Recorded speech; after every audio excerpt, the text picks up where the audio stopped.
इय्याका नअबुदु व इय्याका नस्तईन। अल्लाह तेरी इबादत करते हैं और अल्लाह तेरे से ही मदद मांगते हैं, किसी के सामने और हम नहीं झुकते। हम मेरे दरिया खान के बशऊर शहरियों, हम मोहम्मद मुस्तफा नबी सल्लल्लाहु अलैहि वसल्लम के हम उम्मत हैं। हम जिसकी उम्मत हैं, कभी ना इस तरह का इंसान दुनिया में आया ना आ सकता है। और हमारा मुल्क दरिया खान, हमारा जब मुल्क पाकिस्तान बना था तो उसका नारा था कि पाकिस्तान का मतलब क्या और मेरा तेरा रिश्ता क्या। और ला इलाहा इल्लल्लाह का मतलब कि अल्लाह तेरे अलावा हम किसी के सामने नहीं झुकते। तो मेरे दरिया खान के, पहले तो मैं इस गर्मी में जिस तरह आप जुड़े हुए खड़े हैं, मैं आपको सलाम करता हूं। मैं अल्लाह का शुक्र अदा करता हूं कि आपने यहां इस तादाद में आके मुझे इज्जत दी। मैं अल्लाह का शुक्र अदा करता हूं और उसके बाद दरिया खान आप सबका, सारी अवाम का शुक्रिया अदा करता हूं। मैं सबसे पहले सनाउल्लाह मस्ती खेल, आपको आज मैं खराज तहसीन पेश करता हूं कि आपको पूरी कोशिश की गई लोटा करने की और आप नहीं हुए।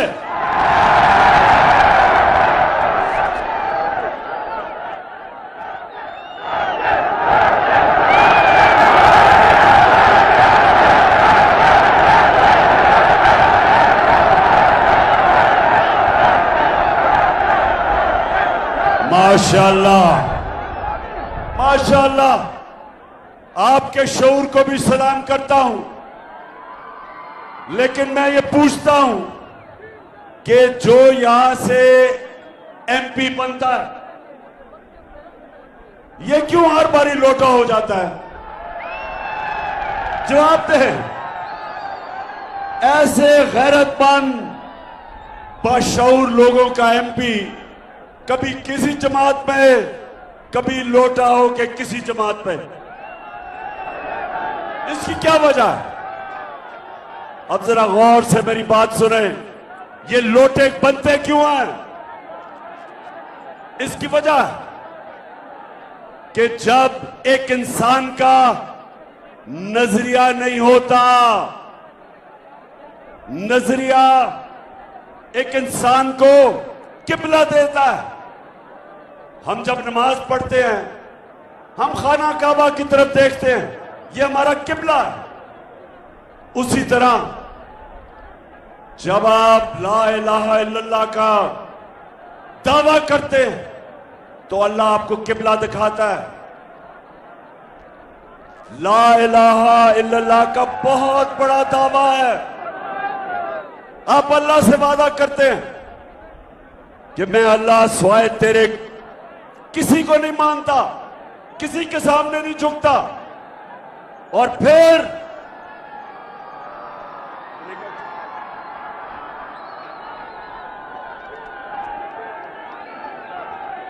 और फिर आप कहते हैं मोहम्मद रसूल अल्लाह के अल्लाह तेरा जो पैगंबर है उसका राह, उसने हमें रास्ता दिखाया, रोड मैप दिखाया, हमें किबला दिखाया, हमें अच्छे बुरे की तमीज सिखाई, हमें हमेशा के लिए आजाद कर दिया।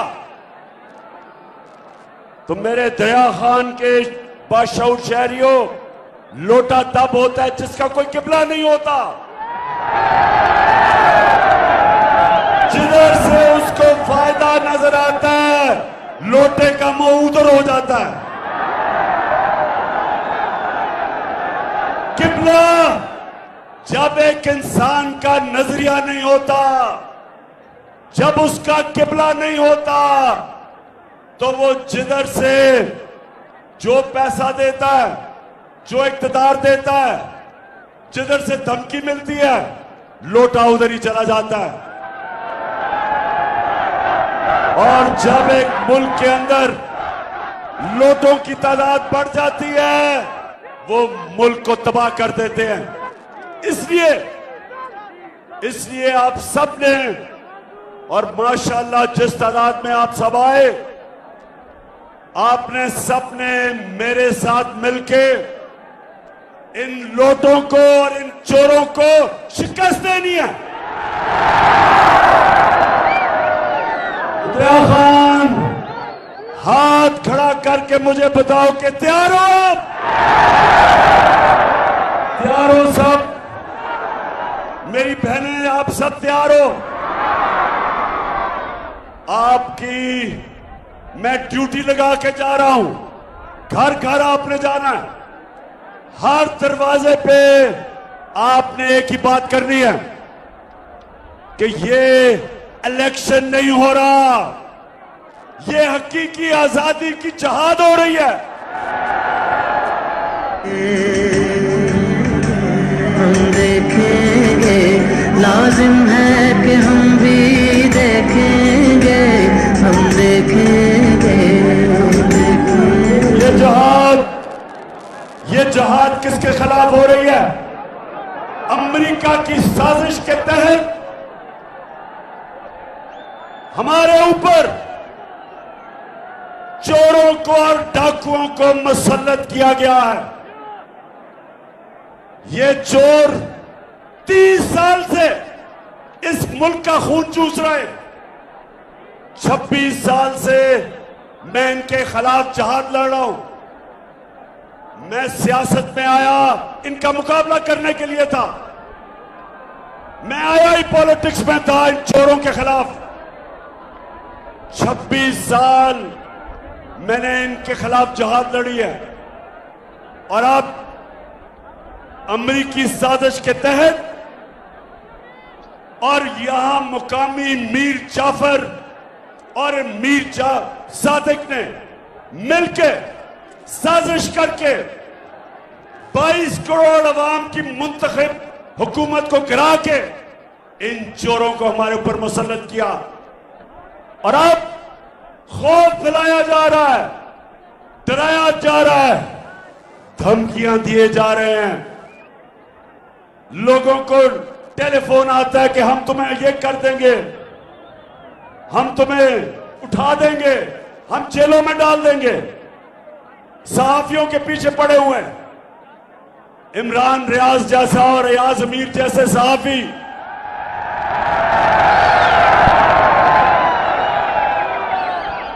अरशद शरीफ जैसे मुहिब्बे वतन सहाफी, उनके खिलाफ FIR कट रही है। इमरान रियाज को पकड़ के उसके ऊपर साइकोलॉजिकली, मेंटली, ज़हनी तौर पे टॉर्चर किया गया उसको, सिर्फ एक वजह से कि ये चाहते हैं कि हम इन चोरों को तस्लीम कर लें। दरिया खान, बताओ, हम कभी भी इन चोरों को तस्लीम करेंगे?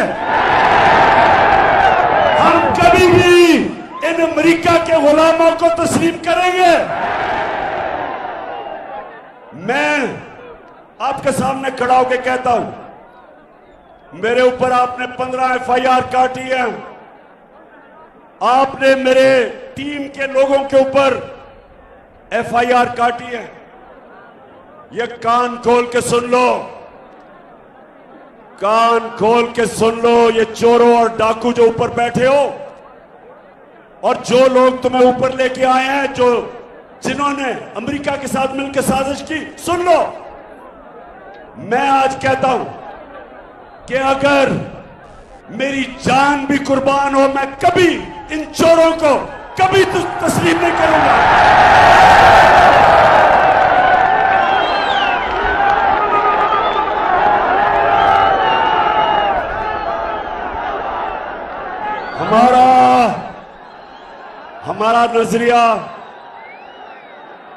हमारा नजरिया था कायदे आजम मोहम्मद अली जिन्नाह और मेरा नजरियाती लीडर इल्लामा इकबाल, उन्होंने जब पाकिस्तान का सोचा था तो वो ये चाहते थे कि अंग्रेजों की गुलामी से हम निकल के कहीं हम हिंदुओं की गुलामी ना करें। इसलिए उन्होंने पाकिस्तान के लिए जद्दोजहद की थी, लोगों ने कुर्बानियां दी थी। और अगर किसी का ख्याल है कि हम हिंदुओं और अंग्रेजों की गुलामी से निकल के आज हम अमेरिका की गुलामी करेंगे, किसी गलत फहमी में ना रहो।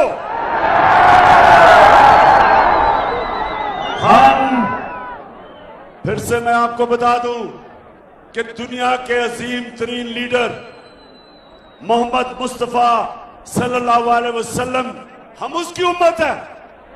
हम सिवाय अल्लाह किसी के सामने नहीं झुकते। और खास तौर पे ये जो अमेरिका के गुलाम हैं, ये जो हमारे ऊपर एक अमेरिका का गुलाम को वजीर आला बनाया, जरा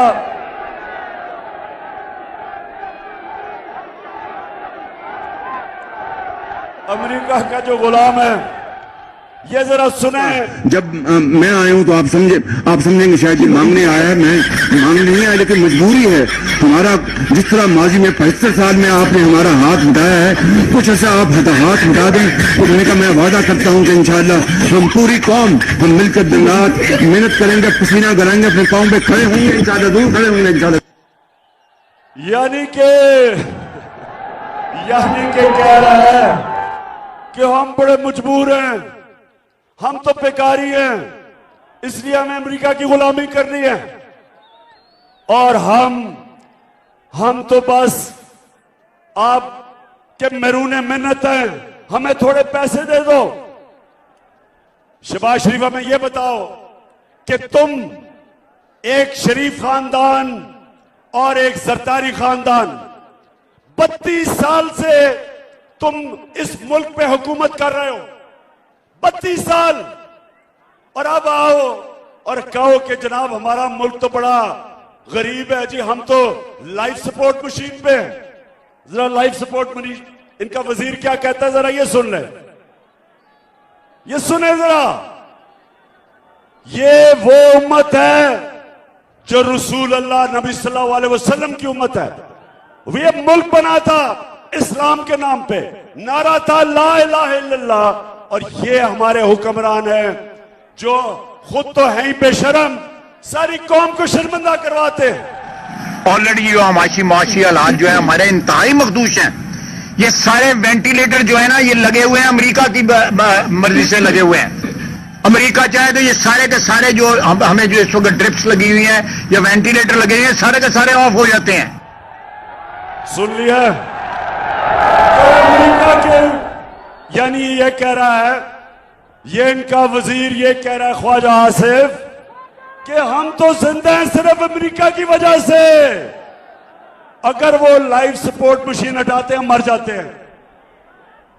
तो मैं आज आप कौम के सामने इसलिए ये चीजें लेके आया हूं कि मेरी कौम, हमने इनके खिलाफ हकीकी आजादी की जंग और जद्दोजहद करनी है।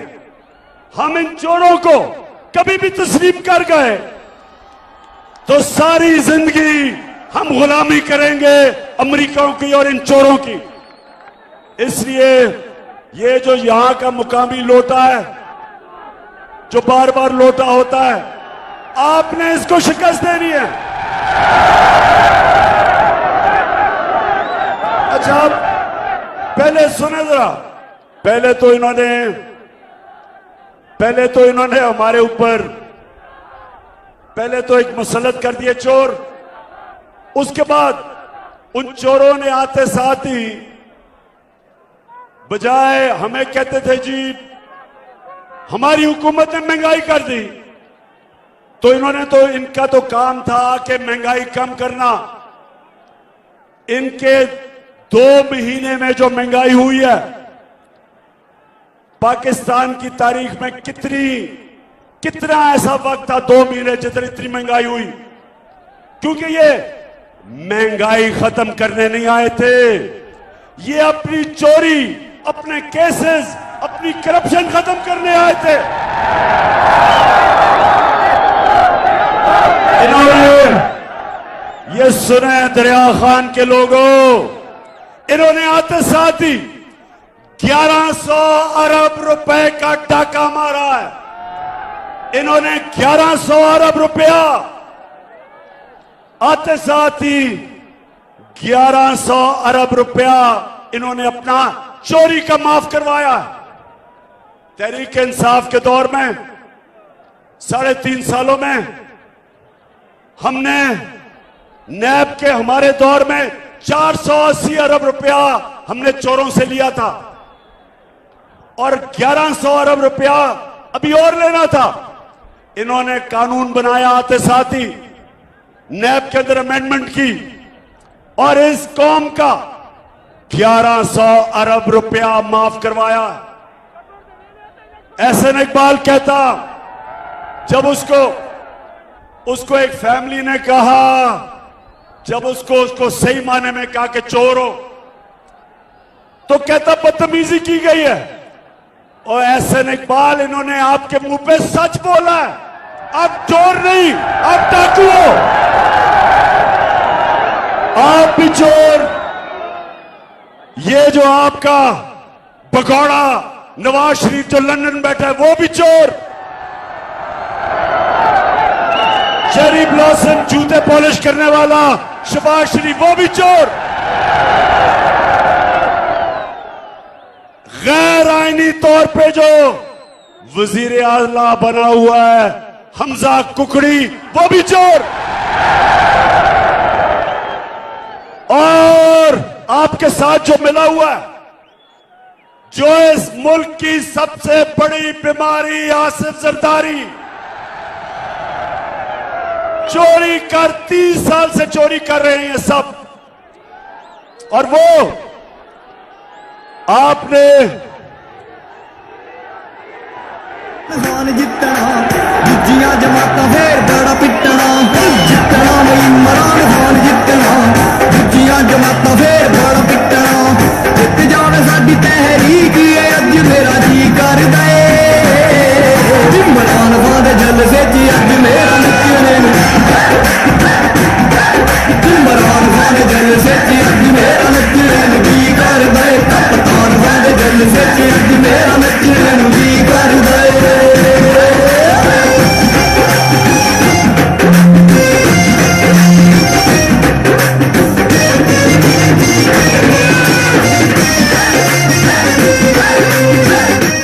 अच्छा जी, अच्छा सुनो, आपने कराची देखा, आज कराची में हालात देखे। ये 14 साल से ये जरदारी और इसके चोरों का टोला बैठा हुआ है सिंध में। सिंध का पैसा चोरी करके बाहर मुल्क भेज देते हैं। जो पैसा खर्च होना था कराची की बेहतरी के लिए वो मुल्क से बाहर चला जाता है। और आप देखें कि क्या हाल है सिंध का और कराची का। कराची पाकिस्तान का फाइनेंशियल कैपिटल है। जब कराची ऊपर जाता है सारा पाकिस्तान ऊपर जाता है। हाल देखें कराची का, इन चोरों ने क्या किया है। तो ये सारे चोर इकट्ठे होके आज अमेरिकी साजिश के तहत मुल्क के ऊपर बैठ गए।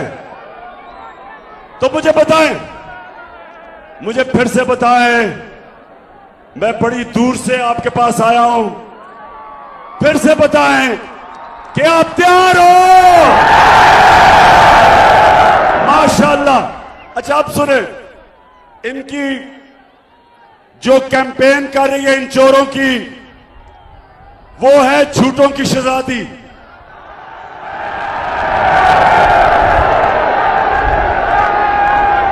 झूठ बोलने की शहजादी कैंपेन कर रही है चोरों के लिए। अब जरा सुने, खामोशी इख्तियार करें और सुने कि ये आज से 8 साल पहले क्या कह रही थी। ये जरा सुने टीवी पे। उसका कोई प्रूफ लाए कि इस तरह मुझे लगा कि आप लोगों को बेवकूफ नहीं बना सकते। मेरी सेंट्रल लंदन में प्रॉपर्टीज तो दूर की बात है, मेरी पाकिस्तान में भी कोई प्रॉपर्टी नहीं है। मैं अपने वालिद के साथ है और मुझे समझ नहीं आई कि मेरी और मेरी वालदा की और बहन भाइयों की प्रॉपर्टीज ये कहाँ से निकाल के ले आए हैं। जनाब मरियम बीबी क्या कह रही है कि लंदन तो छोड़ो, मेरी पाकिस्तान में भी कोई प्रॉपर्टी नहीं है। अच्छा अब जरा सुने, अब वो क्या कह रहा है। शहबाज शरीफ का बेटा जो सबसे ज्यादा पैसे खींचता था, जो आज लंदन में भागा हुआ है, सलमान शहबाज, वो क्या कहता है। ये कि जिन अरबों रुपए की मेफेयर की प्रॉपर्टीज की ये बात कर रहे हैं, ये तो पहले पता नहीं है। बताएं कौन सी प्रॉपर्टीज है, लाएं, दिखाएं, उसका कोई प्रूफ लाएं। कि इस तरह मुझे लगा, यानी कह रहा है कि किधर है ये प्रॉपर्टीज जो आप कह रहे हैं कि लंदन में प्रॉपर्टी है। अब ये सुन लिया, यानी पहले झूठों की शहजादी को सुना, फिर सलमान शहबाज किकबैक स्पेशलिस्ट को सुना। अब इनको नहीं पता था, इनको नहीं पता था कि अल्लाह अल हक है, सच का खुदा है। 2 साल के बाद एक इंकशाफ होता है, बैनुल अक़वामी इंतशार, पैनामा पेपर जिसे कहते हैं। बाहर से पता चलता है कि बड़े बड़े मुल्कों के सरबराह, इनकी दौलत पड़ी हुई थी, छुपाई हुई थी, यानी छुपी हुई थी। वो इंकशाफ होता है, वो सब सामने आ जाता है।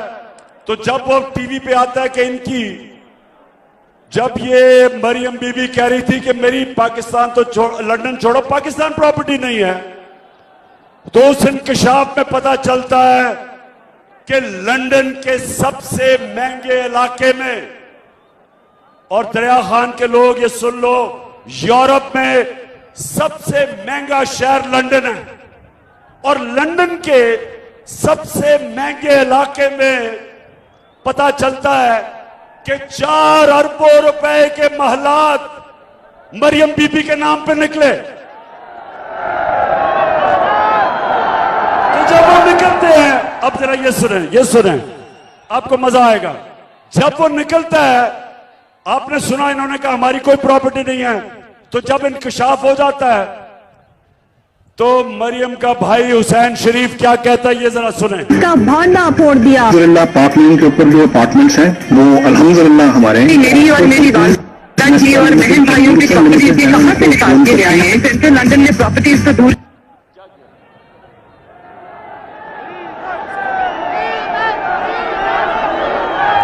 अल्हम्दुलिल्लाह हमारे हैं। मेरी और मेरी वालदा की। अब ये सुने, वो भाई कहता है कि अल्हम्दुलिल्लाह ये जो लंदन में बड़े बड़े महलात है ये हमारे हैं। सो मेरा कहने का मतलब ये है कि ये चोरी करके पैसा बाहर जाके पैसा छुपा दिया, कंपनीज के नाम पे पैसा लिया, बड़े बड़ी प्रॉपर्टीज ली, वो ऑफशोर कंपनीज के नाम पे रखी। मुल्क से जो पैसा चोरी हुआ वो इसलिए बाहर भेजते हैं क्योंकि अगर मुल्क में वो पैसा रखेंगे तो लोगों को नजर आ जाएगा, इसलिए बाहर भेजते हैं। तो ये लोग जब वापस आए साजिश के तहत जिस साजिश में यहां भी मीर जाफर मीर सादिक मुलव्वस थे, आते साथ ही इनके ऊपर जो केसेस थे 1100 अरब रुपए के केसेस माफ करवा लिए। तो मैं आप सब ने, मेरी कौम आप सब ने निकलना है। 20 इलेक्शन हो रहे हैं पंजाब में। सारी कौम को मैं जिम्मेदारी लगा रहा हूं कि अल्लाह कुरान में कहता है मैं कभी किसी कौम की हालत नहीं बदलता। अल्लाह कहता है मैं कभी किसी कौम की हालत नहीं बदलता जब तक वो कौम खुद अपनी हालत बदलने की कोशिश करे। आप सब ने अगले इतवार 17 तारीख सारी कौम को मैं कह रहा हूं कि हमने अपनी हालत बदलनी है इन चोरों को शिकस्त देके।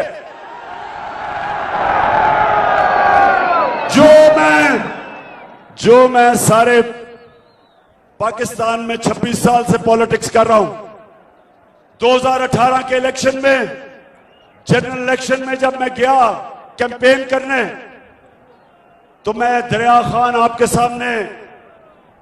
मैं आपके सामने ये कहता हूं कि 2018 में मैंने कभी पब्लिक को इस तरह निकलते नहीं देखा जो इस बाई इलेक्शन में निकली है पब्लिक।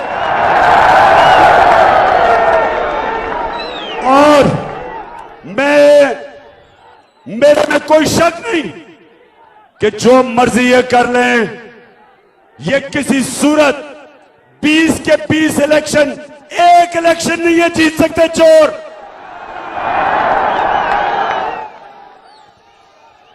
इरफानुल्लाह नियाजी, मैं तुम्हें आज मुबारक दे रहा हूं कि इंशाल्लाह आप इलेक्शन जीत गए। लेकिन अल्लाह को मेहनत पसंद है, आपने मेहनत पूरी करनी है। आज है मंगल, आपके पास बाकी रह गए 5 दिन। आज मिला के आपने हर घर जाना है। इरफान, 1 मिनट आपने जाया नहीं करना, सिर्फ आपको 6 घंटे सोना है और बाकी कैंपेन करनी है। और सनाउल्लाह, आपने मदद करनी है। और मेरे जो मियां वाली के टाइगर आए हुए हैं सारे, अमजद खान, सबकी मैं जिम्मेदारी लगा रहा हूं। सिप्तान, हाँ, गजनफर चीना आप भी, हाँ आमिर आप भी, सबने आपने एक दिन जाया नहीं करना, एक घंटा जाया नहीं करना, क्योंकि हमने जीतना है। क्योंकि ये इलेक्शन तो नहीं जीत सकते। अब इनका सिर्फ एक प्रोग्राम बना हुआ है, धांधली करने का। शरीफ खानदान की एक खासियत है, ईमानदारी से कुछ नहीं कर सकते। बिजनेस है तो वो 2 number, politics 2 number, election 2 number. और जब ये नवाज शरीफ क्रिकेट मैच खेलता था बागे जना में, उधर भी अपने अंपायर खड़ा करता था।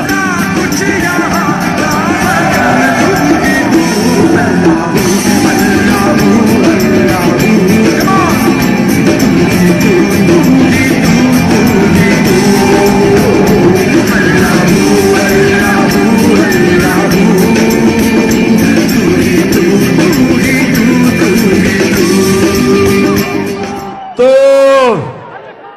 पाकिस्तानियों तैयार हो जाओ। अब ये चोर जो हैं सारे धांधली के लिए उतरे हुए हैं, इलेक्शन कमीशन को साथ मिलाया हुआ है।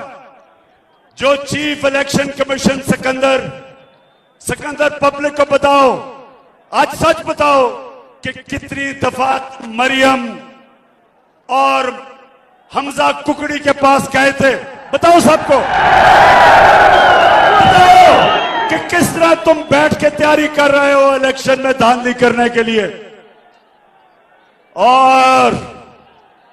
और मिस्टर एक्स, एक मिस्टर एक्स भी है, इसको हुक्म मिला हुआ है कि तुमने किसी सूरत इन चोरों को जिताना है।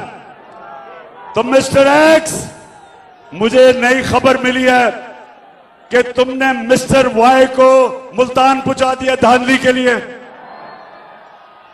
तो मिस्टर एक्स और मिस्टर वाई, आज सारी कौम के सामने मैं आपको चैलेंज कर रहा हूं कि मेरी कौम आपकी धांधली के बावजूद आपको फेंटा लगाएगी, जीतेगी इलेक्शन।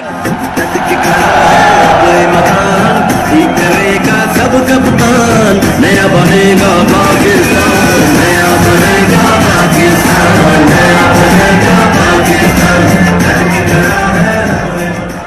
एक तो ये धांधली की तैयारी कर रहे हैं,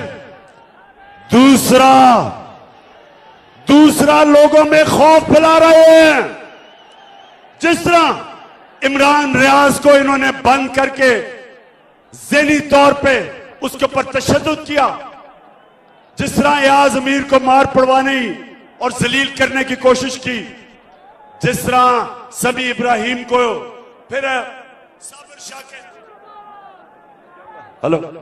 साबिर शाकिर को मुल्क से बाहर भागना पड़ा, और हमारे अरशद शरीफ तुम्हें तो मैं आज खास सारी कौम के सामने सलाम पेश करता हूं, जिस तरह तुम डटे हुए हो।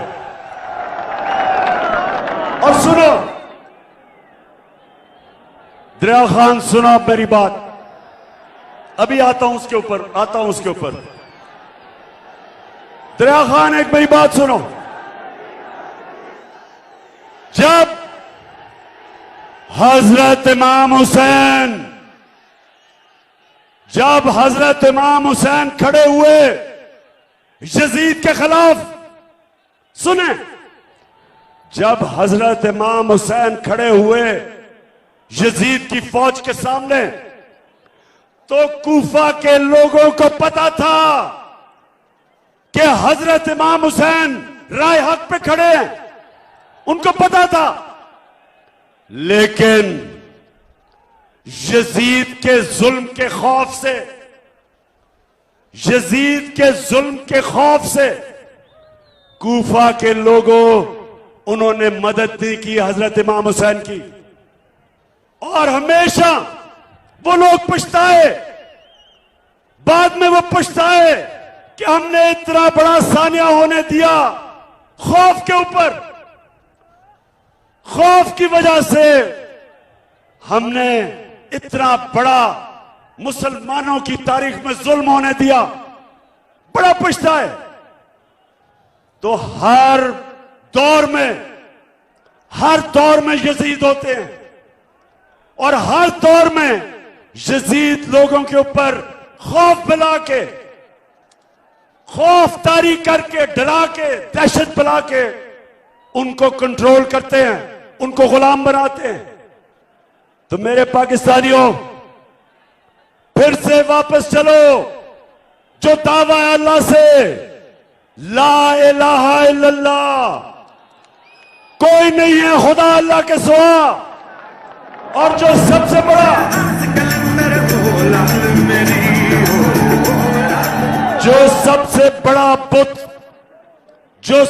बड़ा बुत है, हम सिर्फ जब कहते हैं अल्लाह तेरे सिवा किसी के सामने नहीं झुकेंगे, हमें यह तसव्वुर होता है कि पत्थर के बुतों के सामने नहीं, हम मूर्तियों के सामने नहीं झुकेंगे। हम समझते हैं वो शिर्क है। सबसे बड़ा बुत खौफ का बुत है। ये बहुत बड़ा बुत है जो इंसानों का गुलाम बनाता है। मैं अपनी कौम को सिर्फ, सारी चीजें एक तरफ, मैं आज सारी कौम को एक कहता हूं कि खौफ के बुत को तोड़ना है, अपने किसी से नहीं डरना।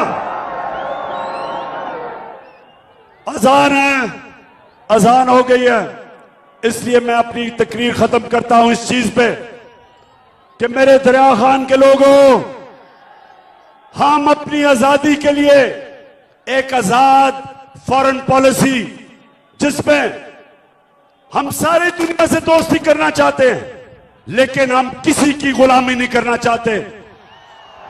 हम अमेरिका, मैं आपको जानता हूं अमेरिकन, मैं जानता हूं आपको। मैं आज आपको कह रहा हूं कि पाकिस्तान वो मुल्क है, अमन में हम आपके साथ हैं, जंग में आपके साथ नहीं है और किसी सूरत अमेरिका हम दोस्ती करने के लिए तैयार है। ना तुम्हारी ना किसी की गुलामी करने के लिए हम कभी भी नहीं खड़े होंगे। पाकिस्तान